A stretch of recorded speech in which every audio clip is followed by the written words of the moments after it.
మరి దేవుని యొక్క వాక్యములు ఇప్పటి వరకు మరి ఆరాధన యందు, పాటల యందు, ప్రార్థన యందు మరి దేవుని నామాన్ని మహింపరుచున్నాం కనుక ఇప్పుడు దేవుని యొక్క వాక్యాన్ని మనం అందరము కూడా శ్రద్ధ కలిగి విందాము. దేవుని స్తోత్రం. వినటానికి సిద్ధంగా ఉన్న వాళ్ళు దేవుని స్తోత్రం చెప్పండి. సిద్ధంగా లేకపోక నీరసంగా ఉన్న వాళ్ళు దేవుని స్తోత్రం చెప్పండి.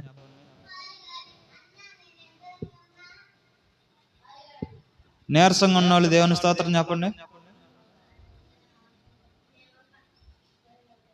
హుషారు కలిగి దేవుని వాక్యం విందాము అని చెప్పిన వాళ్ళు దేవుని స్తోత్రం చెప్పండి. ఓకే, మంచిదే. ఈరోజు ఏం రోజు అండి? ఆదివారమేగా. ఈరోజు ఏం రోజు? ఆదివారం, సండే. ఈరోజు ఏం పండుగ? ఈస్టర్. అంటే యేసు ప్రభు వారు సమాధి నుండి తిరిగి లేచిన రోజు. దేవుని స్తోత్రం.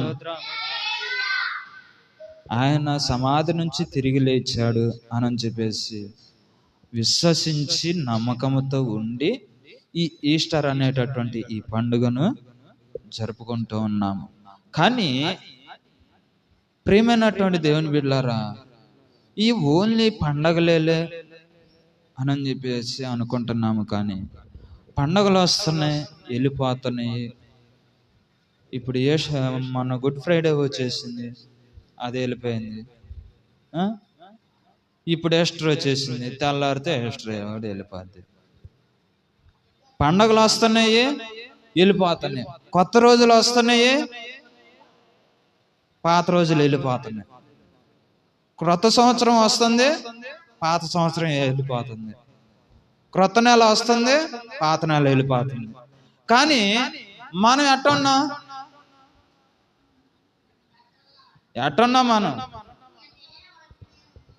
ఎట్టున్నాము అట్నే ఉన్నాం. మంచిది, బాగానే ఒప్పుకున్నారు. దేవుని స్తోత్రం.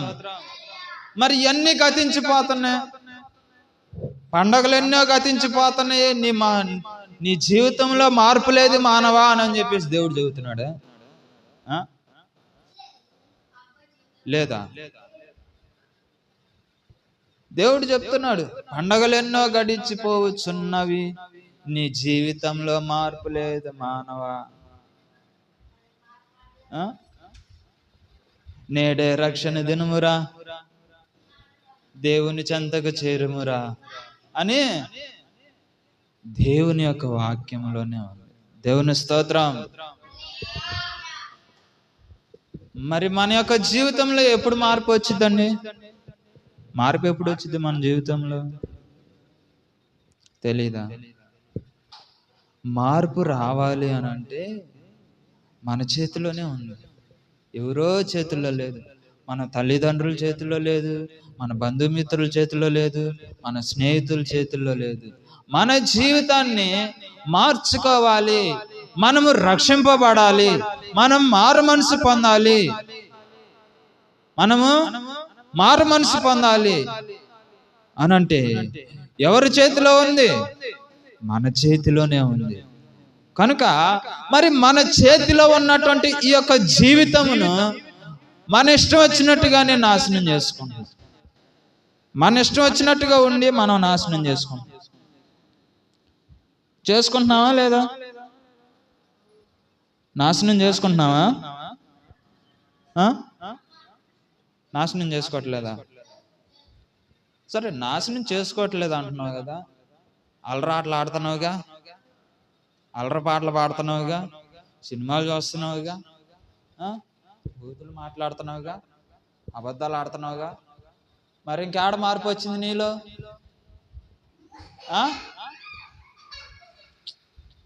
ఎటు నుంచి వచ్చింది మార్పు?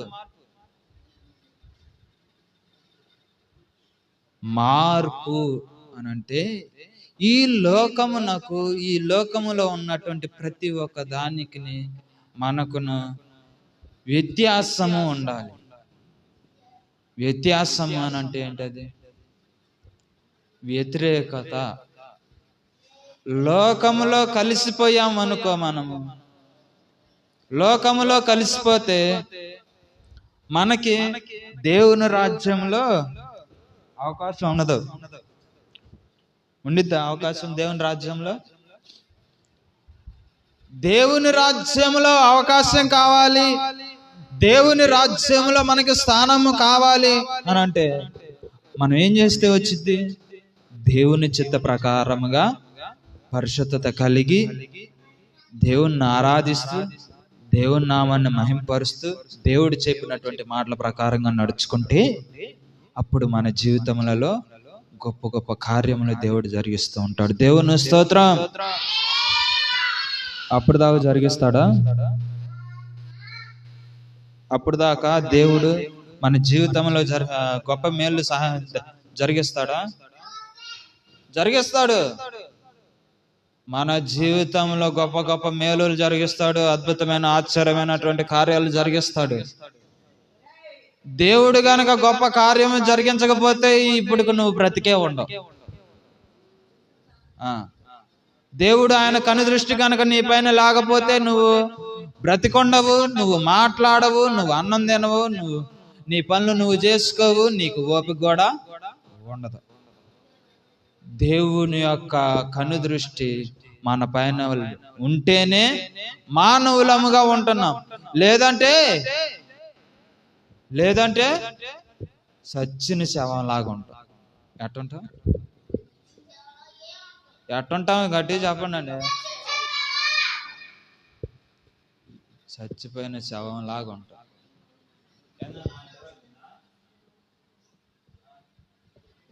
దేవుని స్తోత్రం. బైబిల్ గ్రంథంలోనికి మనం వెళితే ఈరోజు పునరుద్ధానం రోజు కనుక మత్తయి సువార్త 27వ అధ్యాయం, మత్తయి సువార్త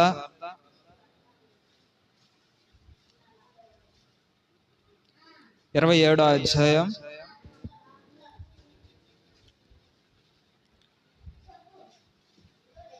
62వ వచనం నుంచి చదువుకుందాం. కొత్త నిబంధన గ్రంథము పేజీ నెంబర్ 30.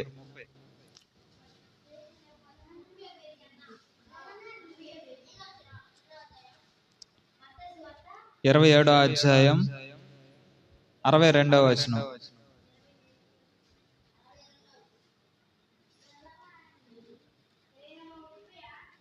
ఇరవై 27వ అధ్యాయం 62వ వచనం. 62వ వచనం.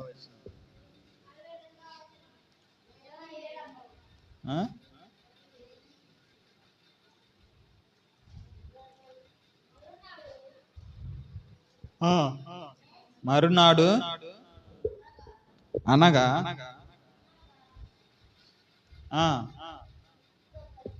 సిద్ధపరచు దినమునకు మరుసటి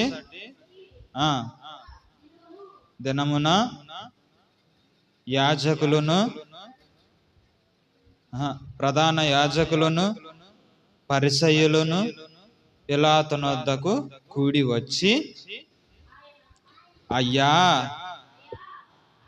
ఆ వంచకుడు సజీవుడై ఉండినప్పుడు 3 దినములైన తరువాత నేను లేచెదనని చెప్పినది మాకు జ్ఞాపకం ఉన్నది. దేవుని స్తోత్రం. ప్రార్థన. మహాపరిశుద్ధుడా, ప్రేమ కలిగిన దేవా, నీకే స్తుతులు స్తోత్రాలు వందనాలు చెల్లించుకున్నాం ప్రభా. అయ్యా, మరి ఇప్పుడు నా తండ్రి నీ జీవ గ్రంథంలో ఉన్నటువంటి వాక్యాన్ని మేము చదువుకున్నాం కనుక నా తండ్రి, ఆ వాక్యాన్ని వివరించడానికి నాలో మీరుండి, నా నోటికి మీరు బోర్లాగా ఉండి, నా యందు మీరుండి ఈ వాక్యాన్ని వివరించడం సహాయం చేయండి ప్రభా. అయ్యా, మరి నీ ప్రజలకు నాయన మంచిగా అర్థమయ్యే విధంగా మంచిగా వివరించి చెప్పుటకు సహాయం చేయమని ప్రార్థిస్తున్నాం ప్రభా.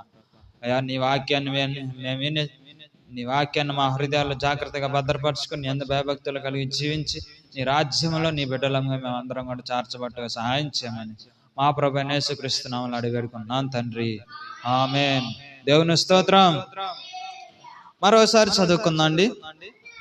మరునాడు అనగా సిద్ధపరచు దినమునకు మరుసటి దినమున ప్రధాన యాజకులను పరిసయ్యులను పిలాతు నొద్దకు కూడి వచ్చి, అయ్యా, ఆ వంచకుడు సజీవుడై ఉండినప్పుడు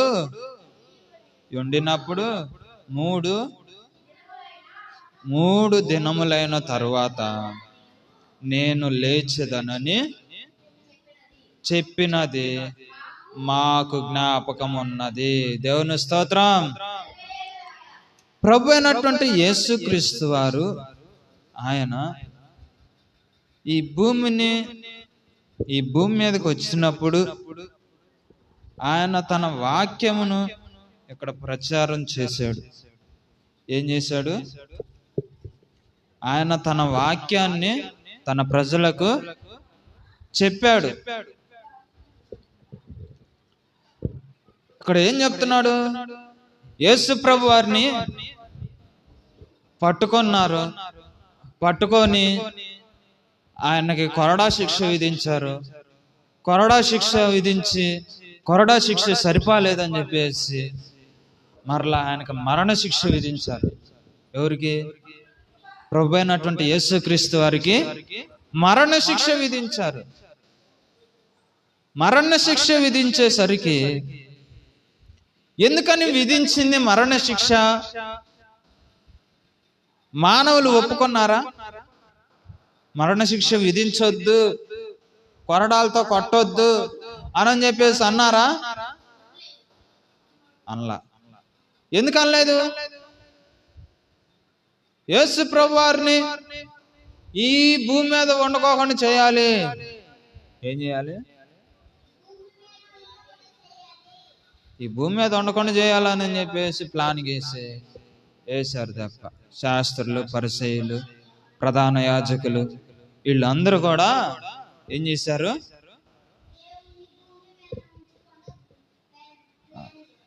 దేవుణ్ణి భూమి మీద ఉంచుకోకుండా చేయాలని చెప్పేసి ప్లాన్ గీసేసి ఆ ప్లాన్ ప్రకారంగానే చేశారు. వాళ్ళలో ఎవరు ఉన్నారు? యేసు ప్రభు వారిని పట్టించింది ఎవరు? యేసు ప్రభు వారిని పట్టించాడు ఒక ఆయన శిష్యుల్లో ఒక ఆయన పట్టించాడు. యేసు ప్రభు వారి శిష్యుల్లోనే ఒక శిష్యుడు ఉన్నాడు. ఆ శిష్యుడే పట్టించాడు. ఎవరైనా? ఇస్కారియోతు యోధా. యోగా కాదు, యూదా. ఇస్కారియోతు యూదా యేసు ప్రభు వారిని పట్టించాడు, అమ్మేశాడు. యేసు ప్రభు వారిని అమ్మేశాడు. ఎంతకు అమ్మాడు? 30 నాణాలకు అమ్మేశాడు. 30 నాణాలు అమ్మేశాడు. 30 నాణాలకి యేసు ప్రభు వారిని అమ్మేశాడు. యేసు ప్రభు వారిని అమ్మటం అంటే ఏంది? దేవుని యొక్క మాటలను, దేవుని యొక్క సువార్తను, దేవుని యొక్క వాక్యమును, ఇవన్నీ కూడా దేవునికి సంబంధించినటువంటి భక్తి మొత్తం కూడా అమ్మేశాడు. దేవుని భక్తిని అమ్మేశాడు. మారు మనసును అమ్మేసుకున్నాడు. రక్షణ జీవితాన్ని అమ్మేసుకున్నాడు. దేవుడిచ్చినటువంటి గొప్ప జీవితాన్ని అమ్మేసుకున్నాడు. ఎవరు అమ్మేసుకుంది? ఇస్కారియోతు యోధా అమ్మేసుకున్నాడు. 30 నాణాలకు అమ్మేశాడు. మొత్తం దేవుని భక్తి మొత్తం పోయి ఎట్టున్నాడు? ఒక అతనంట దేవుని రాజ్యానికి వెళ్దామా అని చెప్పేసి మెట్లు ఎక్కుతూ ఉన్నాడంట. మెట్లు ఎక్కుతూ ఉన్నప్పుడు మరి అతనికి వెనక పీకుడు పీకి మరలా దిగటం ప్రారంభించాడంట. దిగటం అయితేనేమో త్వరగా దిగాడు. మరలా ఆ మెట్లు ఎక్కాలంటే, పరలోక రాజ్యపు మెట్లు ఎక్కాలంటే కష్టతరముగా ఎక్కుతావు. ఇంకాడ ఎక్కుతావు. ఒకసారి దిగిపోయిన తర్వాత మరలా రెండోసారి ఎక్కగలుగుతావా? ఎక్కటానికి నీకు బలం ఉండిద్దా? ఉండదు. దేవుడు ఎంతసేపు నిన్ను పెచ్చ కొట్టుడు కొట్టినా గానీ, నిన్ను అసలుకి అవంతను అడ్డం పడేసినా గానీ, నువ్వు అసలుకి నేనెందుకు పోవాలి చర్చికి, చర్చికి ఎందుకు పోవాలి, ప్రార్థన ఎందుకు చేయాలి, నేను ఈ మొత్తం అమ్మేసుకుంటే. ఏంటిది అమ్మేసుకుంది? ప్రార్థన జీవితాన్ని అమ్మేసుకున్నాను. ప్రార్థన జీవితాన్ని అమ్మేసుకుంటే ఈ లోక జీవితాన్ని వాటికి 30 నాణాలు పెట్టి కొనుక్కున్నాడు. ఏమి పనికిరానటువంటి జీవితాన్ని 30 నాణాలు పెట్టి కొనుక్కున్నాడు. దేవుని స్తోత్రం. ఏమి పనికిరాని జీవితం కొనుక్కుందామా? యేసు ప్రభువారిని అమ్మేసిన తర్వాత యేసు ప్రభువారిని పట్టుకున్నారు. దొంగను పట్టుకున్నారు. అర్ధరాత్రి పూట పట్టుకున్నారు. పగులైతే దొరకడేమో, పగులైతే చెక్కడేమోనని, పగులైతే ఆయన శిష్యులు అందరూ కలిసి ఆయన కొడతారేమో, వాళ్ళందరిని కొడతారేమోనని ఏం చేశారు? అర్ధరాత్రి పూట వచ్చారు. ఎప్పుడు? అర్ధరాత్రి వచ్చారు. అర్ధరాత్రి వచ్చేసి పట్టుకున్నారు. దొంగను పట్టుకొని తీసుకొని వెళ్ళిపోయారు. యేసు ప్రభు తీసుకొని వెళ్ళిపోయి, ఈయన మాకు రాజుగా ఉండొద్దు, ఈయన యూదులకు రాజు అంట, ఈయన యూదులకు రాజు అంట,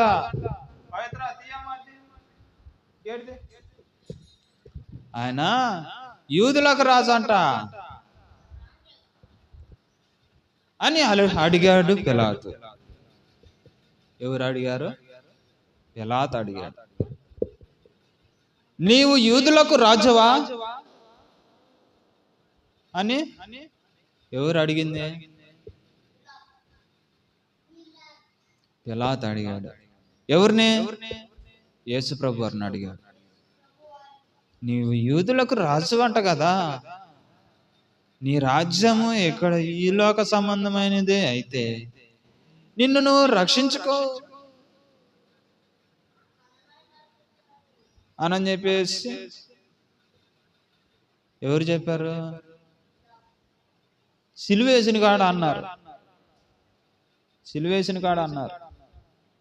సరేనని చెప్పేసి అక్కడ కొరడా దెబ్బలు 39 కొరడా దెబ్బలు విధించారు.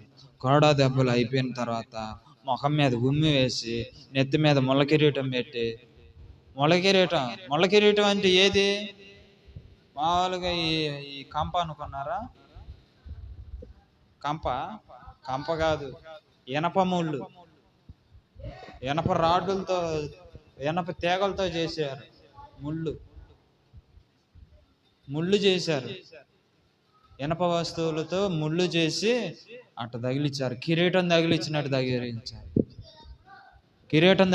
తగిలిచ్చారు. తగిలిచ్చేసరికి ఆ యేసు ప్రభు వారు ఆ బాధ తట్టుకోలేక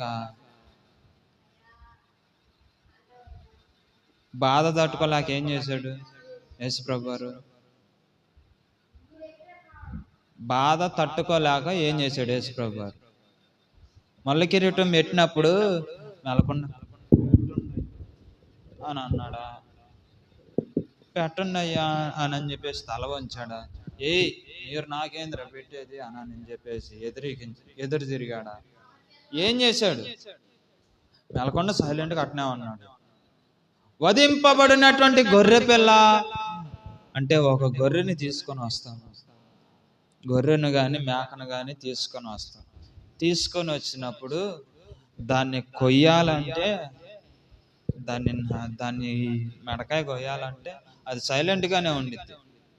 నన్ను కొయ్యి మాకండి రానని చెప్పేసి పరిగెత్తదు. యాడికి పరిగెత్తింది గొర్రె? ఇక్కడ పట్టుకొని అట్నే ఉంచితే అట్నే ఉండిద్ది. గొర్రె ఎటు పరిగెత్తదు. కానీ యేసు ప్రభు వారు కూడా అలాగనే మౌనముగా ఉన్నాడు. వధింపబడినటువంటి గొర్రె పిల్లలు యేసు గొర్రె పిల్లను నేను, వదకుతేబడిన గొర్రె పిల్లను, దినదినము చనిపోవచ్చున్నాను, యేసుక్రీస్తులు బ్రతుకుచున్నాను. యేసు గొర్రె పిల్లను నేను, వదకుతేబడిన గొర్రె పిల్లను. దినదినము చనిపోతూ ఉన్నాడు. దినదినము కూడా చనిపోతూ ఉన్నాడు. ఎవరిలో బ్రతుకుతూ ఉంది? ఈ లోకానుసారంగా చనిపోవాలి. ఈ లోకానికి సంబంధించినటువంటి ఆలోచనలు, ఈ లోకానికి సంబంధించినటువంటి కోరికలు, ఈ లోకానికి సంబంధించినటువంటి ఆశలు, ఈ లోకానికి సంబంధించినటువంటి శరీరాశ, నేత్రాశ, జీవపడము అనేటటువంటి ఈ ఆశలన్నిటిని కూడా దినదినము చంపేసుకోవాలి. రోజు చంపేసుకోవాలంట. ఆ ఆలోచనలు పద్దాకులు వస్తున్నాయి పాస్టర్ గారు అని చెప్పేసి కత్తి తీసుకుని నిన్ను నువ్వే పొడుచుకునేవాడు. అట్ట కాదు. ఎట్టా? అయ్యా, నాలో ఉన్నటువంటి దోషాలు తీసేయండి, పాపాలు తీసేయండి, అతిక్రమాలు తీసేయండి నాయనా, నాలో ఉన్నటువంటి శరీరాశ, నేత్రాశ, జీవపడమ్మాన్ని తీసేయండి ఆయన అని చెప్పేసి ప్రార్థన చేయాలి. యేసు ప్రభువారిని పట్టుకొని చనిపోయిన తర్వాత ఆయన్ని సమాధిలో పెట్టినప్పుడు యేసు ప్రభువారు సమాధిలో పెట్టక తలికే ఆయన శిష్యులతో ఒక మాట చెప్పాడు. ఏం చెప్పాడు? నన్ను కొడతారు, హింసిస్తారు, నానా బాధలు పెడతారు, నేను మరలా చనిపోయి 3వ రోజున తిరిగి. ఏంది ఎవరు చావట్లా?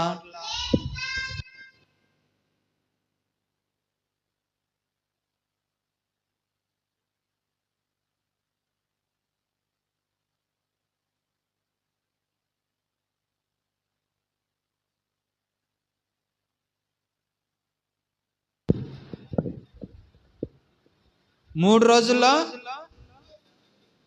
రోజు నేను తిరిగి లేస్తానని చెప్పేసి ఆయన శిష్యులతో చెప్పాడు. ఆ మాటని ఎవరన్నారు?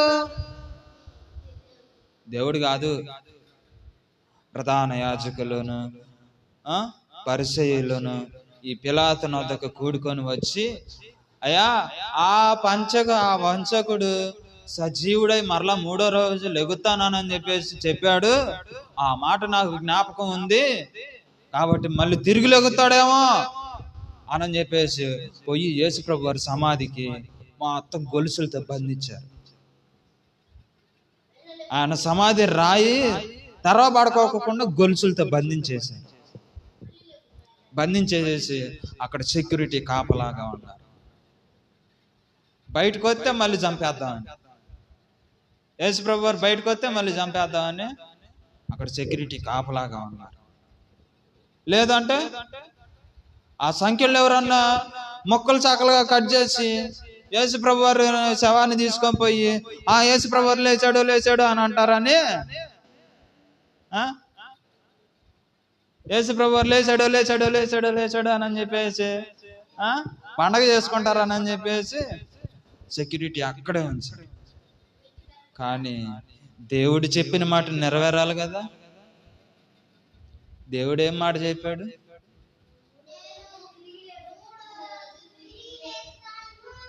దేవుని స్తోత్రం. ఆ 3వ రోజు ఎప్పుడండి? శుక్రవారం పాతి పెట్టబడ్డాడు. శుక్రవారం మధ్యాహ్నానికల్లా పాతి పెట్టబడ్డాడు. మరలా ఆదివారం తెల్లవారుజామున 3 గంటల సమయం నాకు యేసుక్రీస్తు వారు తిరిగి లేచాడు. దేవుని స్తోత్రం.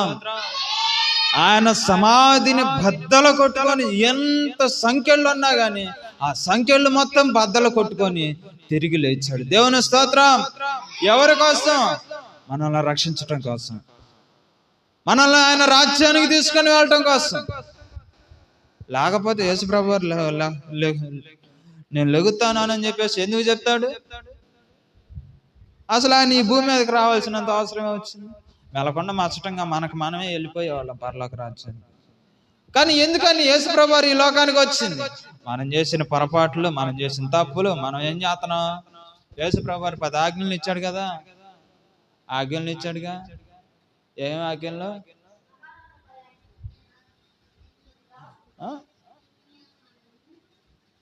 ఇర్మియా కాండం కాదు, నిర్గమాకాండం. నిర్గమాకాండం 20వ అధ్యాయం. అది 10 ఆజ్ఞలు అక్కడ ఉన్నాయిగా. నేను తప్ప వేరే ఒక దేవుడు నీకు ఉండకూడదు,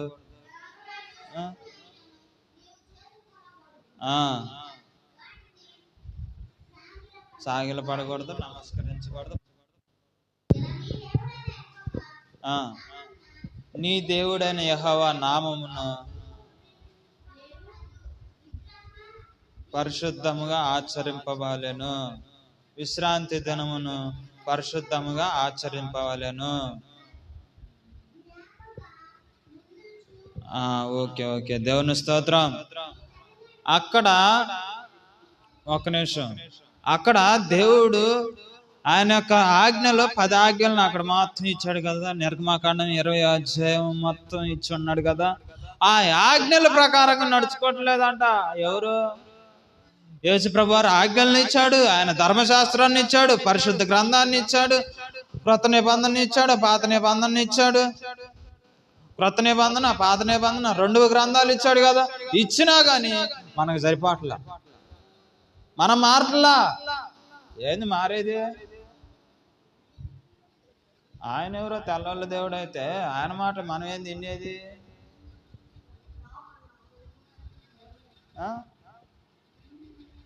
ఆయన ఎవరో బ్రిటిష్ కాలం నాటి దేవుడు అయితే మనం ఎందుకు ఆయన ప్రార్థించేది, ఆయన ఆరాధించేది ఎందుకు అని చెప్పేసి అనుకుంటూ ఉన్నాం. కానీ అపోస్తల కార్యములు 10వ అధ్యాయం 36వ వచనంలో ఏం చెప్తున్నాడు అంటే, యేసుక్రీస్తు అందరికీ ఏందండి? అది దేవుని స్తోత్రం. యేసుక్రీస్తు అందరికీ ప్రభు.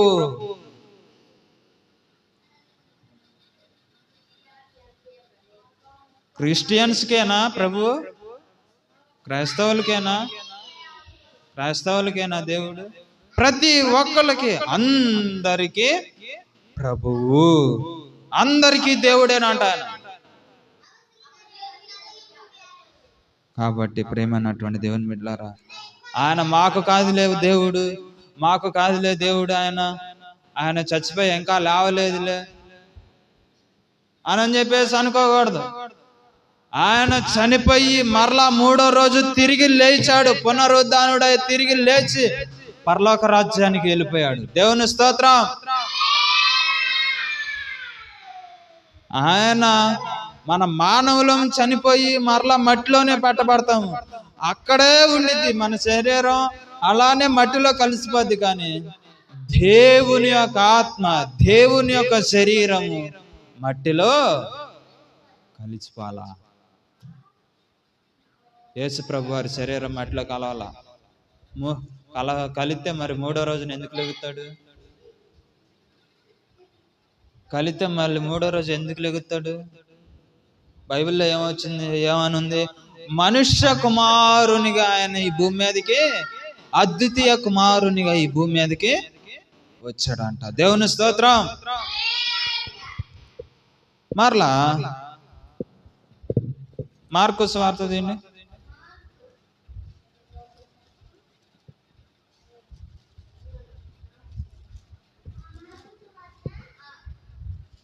మార్కు సువార్త 16వ అధ్యాయం పేజీ నంబర్ 48, 1వ వచనం.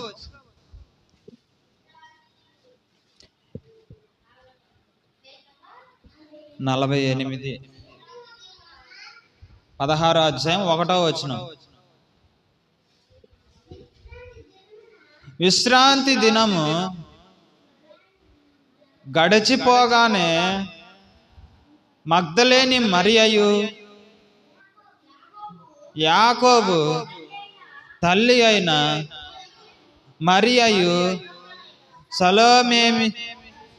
సలోమియు వచ్చి ఆయనకు పూయవలెనని సుగంధ ద్రవ్యములు కొనెను. వారు ఆదివారమున పెందలకాడ లేచి బయలుదేరి సూర్యోదయమైనప్పుడు సమాధి యొద్దకు వచ్చుచుండగా సమాధి ద్వారము నుండి మన కొరకు ఆ రాయి ఎవడు పొర్లించునో అని ఒకరితో ఒకరు చెప్పుకొనుచుండిరి. వారు వచ్చి కన్నులెత్తి చూడగా రాయి పొర్లింపబడి ఉండుట చూచిరి. ఆ రాయి ఎంతో పెద్దది.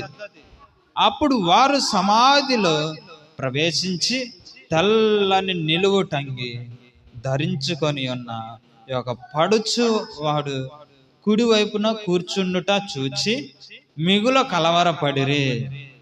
అందుకు అతడు, కలవరపడకుడి, సిలువ వేయబడిన నజరేయుడైన యేసును మీరు వెతుకుచున్నారు. ఆయన లేచి ఉన్నాడు, ఎక్కడ లేడు. వారు ఆయనను ఉంచిన స్థలము చూడండి. మీరు వెళ్ళి ఆయన మీకంటే ముందుగా గలిలయలోనికి వెళ్ళుచున్నాడని ఆయన మీతో చెప్పినట్లు అక్కడ మీరు ఆయనను చూతురని ఆయన శిష్యులతోనూ పేతురుతోనూ చెప్పుడా. నేను దేవుని స్తోత్రం. ఈ మాట చెప్పారు అంటే సమాధిలో ఉంది ఎవరు? యేసుప్రభు వారిని పెట్టాడు కదా. ఆయన తిరిగి లేచి వెళ్ళిపోయిన తర్వాత మళ్ళా అక్కడ ఒక ఆయన ఉన్నారు అంటున్నాడు కదా. ఎవరుంది అక్కడ? సెక్యూరిటీ కాదు, దేవుని దూత అక్కడ ఉంది.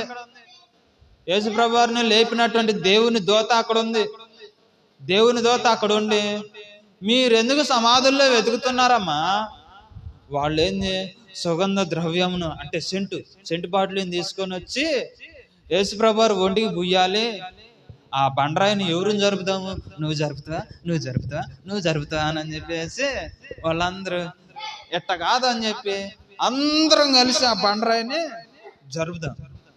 అందరం తలా చేసి ఆ బండరాయిని పక్కకు జరిపి యేసుప్రభు వారి శరీరానికి ఈ సుగంధ ద్రవ్యాన్ని పూసి ఆయన ప్రార్థన చేసుకొని మెలకొని సైలెంట్గా వద్దాము అని చెప్పేసి అనుకొని బయలుదేరి వెళ్ళిపోయారు. ఎప్పుడు? ఆదివారం తెల్లవారుజామున వెళ్ళిపోయారు. పెందలకాడ వెళ్ళిపోయినప్పుడు అక్కడేమో సమాధి రాయి పక్క పెట్టుంది, తెరవబడి ఉంది. సమాధి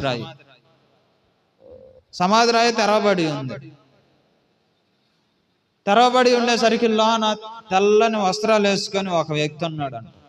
ఆయన చూసి ఆయన కాడికి పోయి, ఏందండి ఇక్కడ యేసుప్రభు వారు ఉన్నారు కదా, లేడా అని చెప్పేసి అంటే, లేరు, ఆయన ఇక్కడ లేడు, ఆయన ఇక్కడ ఎప్పుడో లేచాడు. లేచి మీకంటే ముందుగా గలిలయలోనికి వెళ్ళిపోయాడు. చూడండి, నేను లెగుస్తాను, 3వ రోజు తిరిగి లెగుస్తానని చెప్పేసి దేవుడు మీతో చెప్పాడు కదా. ఆ మాట మీకు గుర్తులేదా? మీరు 33.5 సంవత్సరాలు యేసుప్రభు వారితో మీరు తిరిగారు కదా, యేసుప్రభు వారితో ఉన్నారు. ఆయన చెప్పే బోధలు ఆలకిస్తూ ఉన్నారు, ఆయన చెప్పేటటువంటి మాటలు వింటున్నారు. కానీ దేవుడు చెప్పిన ఈ ఒక్క మాట మీకు గుర్తులేదా? గుర్తులేదా? 3వ రోజు తిరిగి లేస్తానని చెప్పాడుగా, అది మీకు గుర్తులేదా? ఎటు నుంచి గుర్తుంది?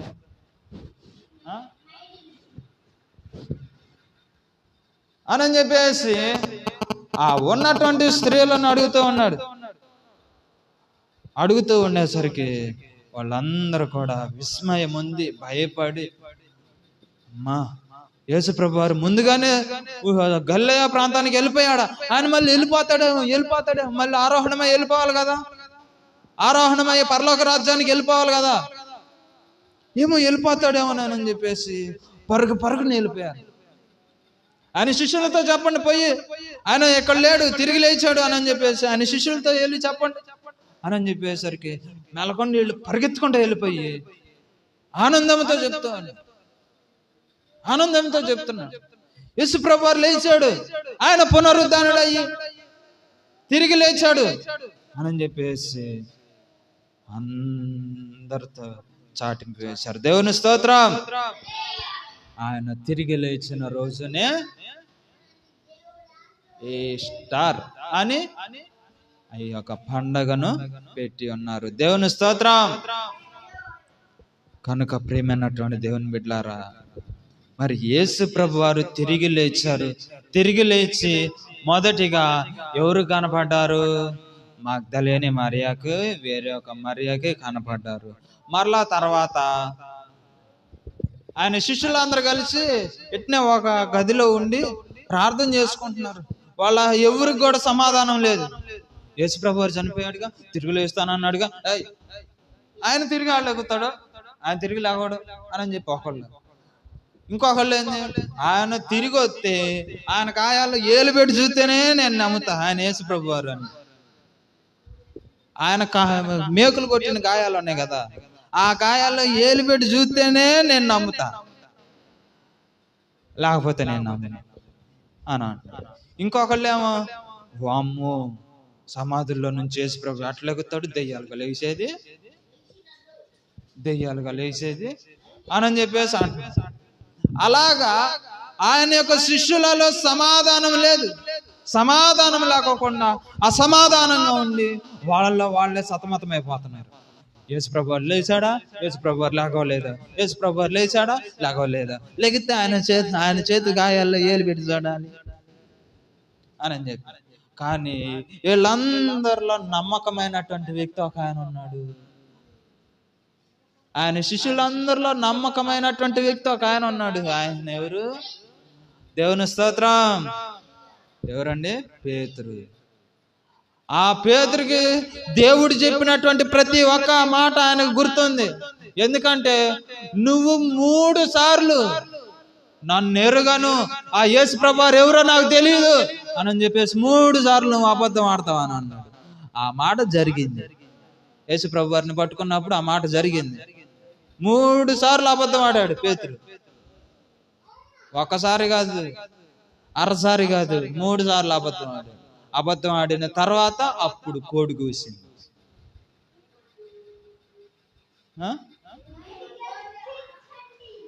అబద్ధం ఆడాడు. ఏమని అబద్ధం ఆడాడు? నువ్వు యేసుతో తిరిగిన శిష్యుడు కాదు, నువ్వు ఆయన మొదటి శిష్యుడు కాదు, నువ్వు పేతురు కాదు అని అంటే, పేతురా ఆయన ఎవరు? యేసు ప్రభు ఆయన ఎవరు నాకు తెలియదు. ఆ యేసు ఎవరు నాకు తెలియదు.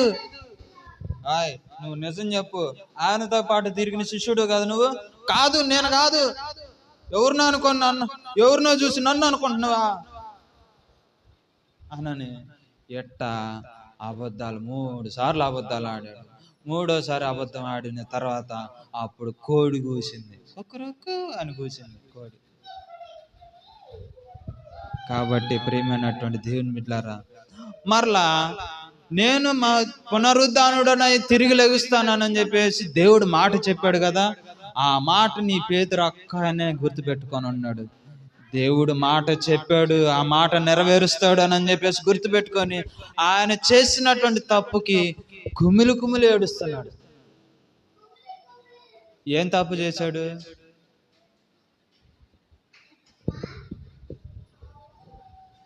ఒక 100 మందిని చంపలా, లేకపోతే 100 మంది మీద ఎదురు తిరగల, నరహత్య చేయలా, దొంగతనం చేయలా. ఏం చేశాడు? అబద్ధం మాత్రమే. ఇప్పుడు అసలుకి అబద్ధాలు ఈజీగా ఆడుతున్నాం. ఇప్పుడు అసలుకి అబద్ధాలు అసలేం లే, ఈజీగా ఆడుతున్నాం. మనం ఈజీగా ఆడుతున్నాం. నువ్వు మాస్టర్ కాడికి పోయి నువ్వు తన్నించుకున్నావు కదా అని అంటే, లేదు నేనే ఆడ దగ్గర నేర్చుకున్నా, నేను తన్నించుకోను. ఓ అన్నావు, నేను తన్నించుకోలేదన్నా. నువ్వు ఎగ్జామ్స్ సరిగ్గా రాలేదు కదా, కాపీ కొట్టి రాసావు కదా అని అంటే, నేను ఆడ రాశాను. నేను 100 రోజులు చూసి చదువుకొని మైండ్లోకి ఎక్కించి నేను రాశాను. అక్కడ రాసేది ఏంటి? చీటీలు పెట్టి రాసేది, స్లిప్పులు పెట్టి రాసేది. ఏంటిది? స్లిప్పులు పెట్టి రా. మళ్ళీ పైకి ఏం చదువుతాం? నేను 100 రోజులు చదివా, ఇదిగో పలానా క్వశ్చన్కి ఆన్సర్ చెప్పమంటే నేను చెప్తా. ఏముంది ఆడ చెప్పమంటే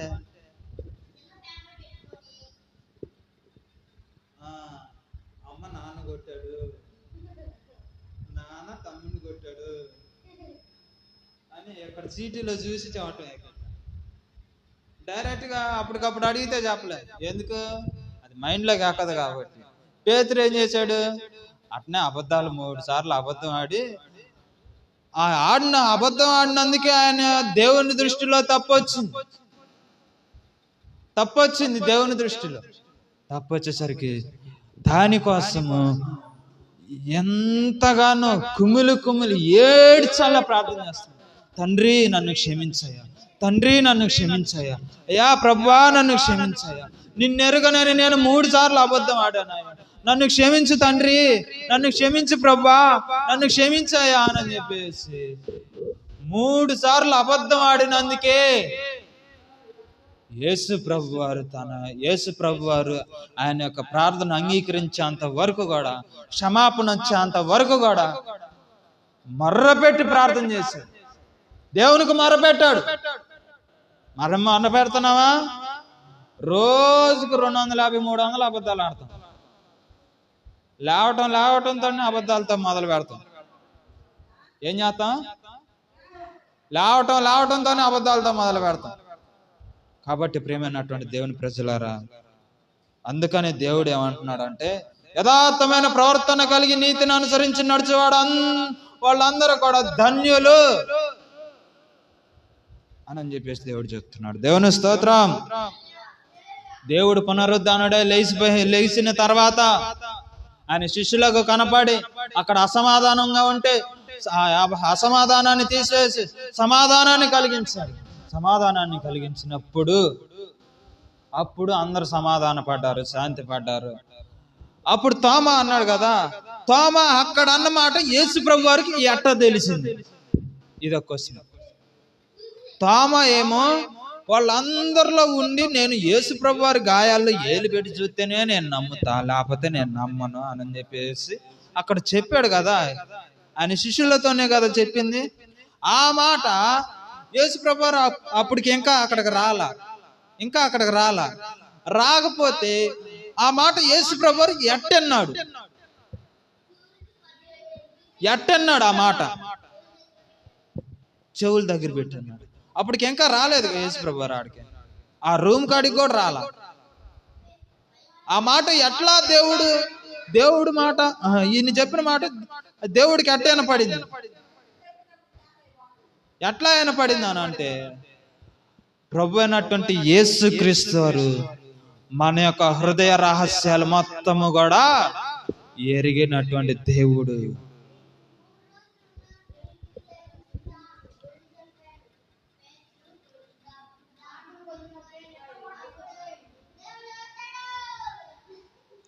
కాబట్టి ప్రియమైనటువంటి దేవుని బిడ్డలారా, యేసు ప్రభు వారు మన యొక్క హృదయ రహస్యములను, మన యొక్క ఆలోచన యావత్తును కూడా దేవుడు ఎరుగుతాడు. అంటే దేవునికి తెలుసు మనం ముందుగా ఏం మాట్లాడతాం, ఏమి దేవుణ్ణి అడగాలనుకుంటాం అని చెప్పేసి యేసు ప్రభు వారికి తెలుసు కనుకనే దేవుడు అక్కడ చెప్పాడు. ఏందయ్యా తామా ఏందయ్యా,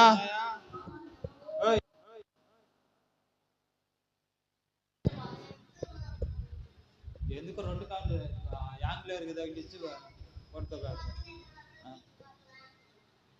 ప్రియమైనటువంటి దేవుని బిడ్డలారా, అలాగా మరి యేసు ప్రభు వారు ఆయన్ని చూసి, ఏంది తోమా, దా నా గాయాల్లో ఏలు పెట్టి చూస్తేనే నమ్ముతానన్నావు కదా, రా అని చెప్పేసి అంటే, అప్పుడు తోమా దగ్గరికి వచ్చి చేతులు పట్టుకొని, తండ్రి నా తప్పు, నేను చేసిన తప్పు క్షమించాయా, పొరపాటు అయిపోయింది తండ్రి, నన్ను క్షమించాయా అని చెప్పేసి యేసు ప్రభు వారి పాదాల మీద పడి క్షమాపణ తీసుకొని, అయ్యా నాకు నమ్మకం లేకోకుండా ఉంది, నాకు నమ్మకం లేదు, నీ వద్ద నేర్చుకున్నటువంటి నమ్మకం పోయిందయ్యా, మీరు చనిపోయేసరికి మీరు లెగుస్తారో లేవరా అని చెప్పేసి ఎలాంటి అవిశ్వాసంతో ఉన్నాను, నేను అవిశ్వాసినయ్యా, నన్ను క్షమించయ్యా అని చెప్పేసి యేసు ప్రభు వారిని మర్ర పెట్టాడు. యేసు ప్రభు వారి యొక్క పాదాలు పట్టుకొని బ్రతిమలాడుకున్నాడు. దేవుని స్తోత్రం. అప్పుడు మీకందరికి కూడా సమాధానము కలుగును గాక అని చెప్పేసి వాళ్ళందరిని కూడా సమాధాన పరిచి యేసు ప్రభు వారు, పేతురు ఉన్నాడు కదా, పేతురు ఎంతగానో బాధపడుతున్నాడు, కుమిలిపోతున్నాడు. పేతురు కాడికి వెళ్ళి, పేతురు ఎందుకయ్యా బాధపడుతుంది? ఎందుకయ్యా బాధపడతావు? బాధపడమాకుండు, బాధపడమాకు. ఎందుకయ్యా అంతసేపు ఏడుస్తావు దేనికి? నీ తప్పుని నేను క్షమించాను. నువ్వు ఆడినటువంటి అబద్ధములు అనేటటువంటి ఆ పొరపాటును నేను క్షమించాను. ఏక నుంచి నువ్వు నా సంఘానికి పునాది రాయిగా నువ్వు ఉంటావు. ఏందంట? సంఘానికి పునాది రాయిగా నేను నిన్ను నిర్మించుకున్నాను. వీళ్ళందరూ కూడా, నా శిష్యులందరూ కూడా చెక్కినటువంటి రాళ్ళుగా నేను ఏర్పరచుకున్నాను. దేవుని స్తోత్రం అని ఈ మాట చెప్పేసి దేవుడు ఆయన యొక్క శిష్యులతో మాట్లాడి ఆయన శిష్యులకి ఇవ్వాల్సినటువంటి బాధ్యతను అప్పచెప్పి, నేను ఆరోహణమై వెళ్ళిపోతూ ఉన్నాను కనుక మీరందరూ కూడా ఈ సర్వ సృష్టికి వెళ్ళి సర్వలోకానికి సువార్తను ప్రకటించండి. ఎవరైతే నా నామమున నమ్మి బాప్టిజం తీసుకోవాలని ఆశ కలిగి ఉంటారో వాళ్ళకి బాప్టిజం ఇవ్వండి, వాళ్ళకి మారు మనసు ఇవ్వండి, వాళ్ళకి రక్షణ ఇవ్వండి. రక్షణ ఇచ్చి నా రాజ్య వారసులనుగా మీరు మార్చండి అని చెప్పేసి దేవుడి ఈ యొక్క బాధ్యతను అప్పచెప్పాడు. ఎందుకనేనండి సేవకులు అందరూ దేనికి వచ్చామని అంటే, డబ్బు సంపాదించుకోవటానికి కాదు, నగదు సంపాదించుకోవటానికి కాదు, గొప్ప పేరు ప్రఖ్యాతులు ఈ లోకంలో సంపాదించుకోవటానికి కాదు, దేవుడు చెప్పినటువంటి మాటను నెరవేర్చడానికి ఈ భూమి మీదకి వచ్చాను. ఏ మాట? మత్తయి సువార్త 28వ అధ్యాయం అండి. మత్తయి సువార్త 28వ అధ్యాయం ఈ ఒక్క వాక్యం చూసుకొని మరి ముగించుకుందాము. 28వ అధ్యాయం 19వ వచనం. కాబట్టి మీరు వెళ్ళి సమస్త జనులను శిష్యులనుగా చేయుడి. తండ్రి యొక్కయు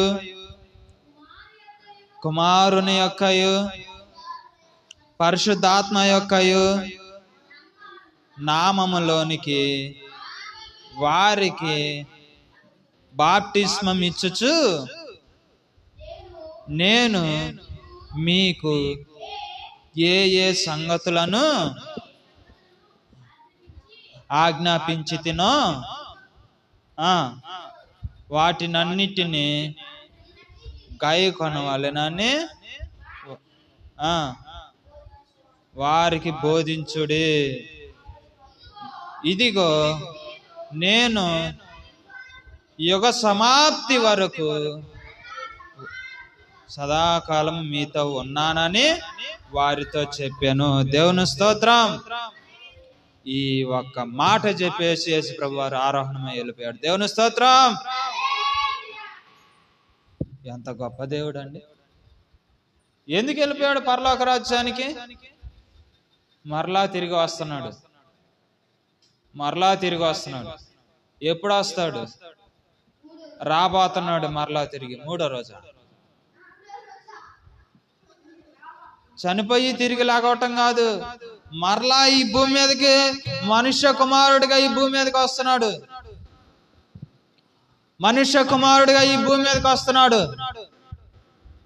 ఎప్పుడు వస్తున్నాడు? ఆయన వచ్చేటప్పుడు కూతికత్త ఇబ్బందులు కాదండి, కూతికత్త బాధలు కాదండి, పాటర్ గారు, కూతికత్త బాధలు కాదు. జనాల మీద జనాలు లెగుస్తారంట, రాజ్యాల మీద రాజ్యాలు లెగుస్తాయంట, భూకంపాలు వస్తాయంట, తుఫాన్లు వస్తాయంట, అంతా కరువు కాటకాలు వస్తాయంట. సువార్త కూడా ఎక్కడిదక్కడ ఆగిపోయిద్దంట. సువార్త ఎక్కడిదక్కడ ఆగిపోయిద్దంట. పాపం విస్తరించిపోయిద్దంట. అప్పుడు యేసు ప్రభువారు వచ్చి పరిశుద్ధులుగా ఉండాలని అందరిని కూడా, అంతము వరకు విశ్వాసము నమ్మకంతో ఉండాలని అందరిని కూడా ఏరి జల్లెడి బట్టి వాళ్ళని తీసుకొని పోతాడు. సంఘం ఎత్తబడిద్ది. ఆ ఎత్తబడే సమయంలో మనము కూడా పరిశుద్ధత కలిగి ఉంటే, మనము కూడా సిద్ధపాటు కలిగి ఉంటే, అప్పుడు ఎత్తబడే సమయంలో మనం కూడా ఎత్తబడతాం. సంఘం ఎత్తబడే సమయంలో మనం కూడా ఎత్తబడితే 7 శ్రమని తప్పించుకోగలుగుతాం. 7 సంవత్సరాలు శ్రమ, ఒక్క రోజు 2 రోజులు కాదండి, 7 సంవత్సరాలు శ్రమ. ఆ శ్రమ అయిపోయినాక తీర్పు దినం అయిపోయిన తర్వాత మరలా ఆడ యుగ సమాప్తి, యుగాలు శ్రమ, యుగాలు శ్రమ, యుగాలు తరతరాలు శ్రమే.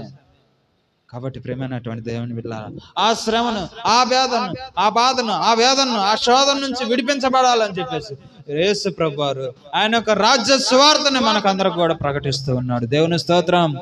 యేసు ప్రభువారు చనిపోయి మరలా 3వ రోజు తిరిగి లేచినట్లుగా మనలో ఉన్నటువంటి పాప దోషములు, అతిక్రమ క్రియలు అన్నిటిని కూడా ఒప్పుకొని విడిచిపెట్టాలి. రక్షింపబడాలి, మారు మనసు పొందాలి. ఆయన యొక్క రాజ్య సువార్తను మనం ప్రకటించే వారిగా ఉండాలి. ఆయన సువార్త ప్రకారం, ఆయన వాక్యం ప్రకారంగా నడుచుకునే వారిగా ఉండాలి. ఆయన చిత్త ప్రకారంగా నడుచుకునే వారిగా ఉంటే అప్పుడు ఆయన రాజ్యంలో చేర్చబడగలుగుతాం. లేకపోతే ఎక్కడే సంగంగడే వేసిన కాడే గంగడి, ఎక్కడే సంగంగడే వేసిన కాడే గంగడి. ఎంత ఉంటే ఏదిరా? దేవుని స్తోత్రం. ఈ కొద్ది వాక్యాన్ని దేవుడు ఆశీర్వదించి దీవించునుగాక. ఆమేన్. ప్రార్థన చేసుకుందాము. అందరం కళ్ళు మూసుకున్నట్లయితే ప్రార్థన చేసుకుందాము. మహాపరిశుద్ధుడా, ప్రేమ కలిగినటువంటి దేవానికే స్తుతులు, స్తోత్రాలు, వందనాలు చెల్లించుకున్నాం ప్రభువా. అయ్యా, మరి ఇప్పటి వరకు విన్నటువంటి వాక్యాన్ని మా హృదయాల్లో భద్రపరుచుకొని నీ యందు భయభక్తులు కలిగి జీవించి నీ చిత్త ప్రకారంగా నడుచుకొని, అయ్యా మీరు ఎలాగైతే పునరుద్ధానులైపోయి మరి పరలోక రాజ్యానికి వెళ్ళి ఉండి మరి నీ సింహాసనం మీద కూర్చుని ఉన్నారో తండ్రి, అలాగనే నాయన మేము కూడా నా తండ్రి మాలో ఉన్నటువంటి పాత జీవితాన్ని తీసివేసుకొని, అయా అపవిత్రత కలిగినటువంటి జీవితాన్ని తీసివేసుకొని, అయా అపరిశుద్ధత కలిగినటువంటి జీవితాన్ని తీసివేసుకొని, అయా మంచి జీవితం కలిగి జీవించుటకు సహాయం చేయండి. మారు మనసు పొందుటకు సహాయం చేయండి. రక్షింపబడుటకు సహాయం చేయండి. నీ చిత్త ప్రకారంగా నడుచుకుంటకు సహాయం చేయండి. నీ రాజ్యంలో నీ బిడ్డలుగా మేమందరం కూడా చేర్చబడటకు సహాయం చేయమని ప్రార్థిస్తున్నాం ప్రభు. అయ్యా ఓ ప్రభా, ఒకసారి మీరు జ్ఞాపకం చేసుకోండి. మాలో ఉన్నటువంటి పాప జీవితాన్ని సమాధి చేసేయండి. మాలో ఉన్నటువంటి పనికిరానటువంటి చెడు జీవితాన్ని సమాధి చేసేయండి. ఆ చెడు జీవితాన్ని మాలో లేకోకుండా తీసేసి మంచి జీవితాన్ని కలిగించండి. పరిశుద్ధత కలిగి జీవించడానికి సహాయం చేయండి. మారు మనసును దయచేసి నీ మంచి మార్గంలో నడిపించి నీ రాజ్యంలో నీ బిడ్డలముగా మేమందరం కూడా చేర్చబట్టకు సహాయం చేయండి. త్వరలో రాని అనేటువంటి మా ప్రభు అయినటువంటి యేసుక్రీస్తు అతి పరిశుద్ధమైన నామంలో బ్రతిమలాడి అడిగినాం మా ప్రియ పరమ తండ్రి. యేసయ్యా, మరి ఈ మైకు ద్వారాగా ఎంతమంది అయితే విన్నారు వారిని అందరిని కూడా మీరు జ్ఞాపకం చేసుకోండి. వారిని అందరిని కూడా మీరు దర్శించండి నా తండ్రి. అయ్యా, నీ చిత్తమైతే నీ దయ అయితే ఈ మైకు ద్వారా విన్నటువంటి ప్రతి ఒక్కళ్ళు కూడా నేను మారు మనసు పొందుటకు సహాయం చేయండి. రక్షింపబడినట్లుగా సహాయం చేయండి. అయ్యా, అంతము వరకు నమ్మకం, ఓర్పు, సహనం, ఐక్యత, సమాధానం కలిగి జీవించడానికి సహాయం చేయండి. మా ప్రభు అయినటువంటి యేసుక్రీస్తు అతి పరిశుద్ధమైన నామములో బ్రతిమలాడి అడిగి పెట్టుకుంటున్నాం మా ప్రియ పరమ తండ్రి. ఆమేన్. పరలోకమందున్న మా తండ్రి. అందరం కలిసి ప్రార్థన చేయాలి.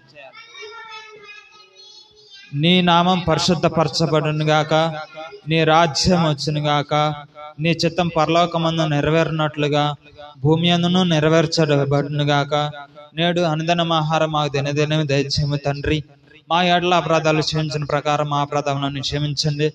ఎందుకనగా సాతాను బారి నుంచి మమ్మల్ని విడిపించండి. రాజ్యం, బలము, శక్తి, మహిమ, ఘనత, ప్రభావము యుగయుగములు తరతరములు నావు తండ్రి. ఆమేన్.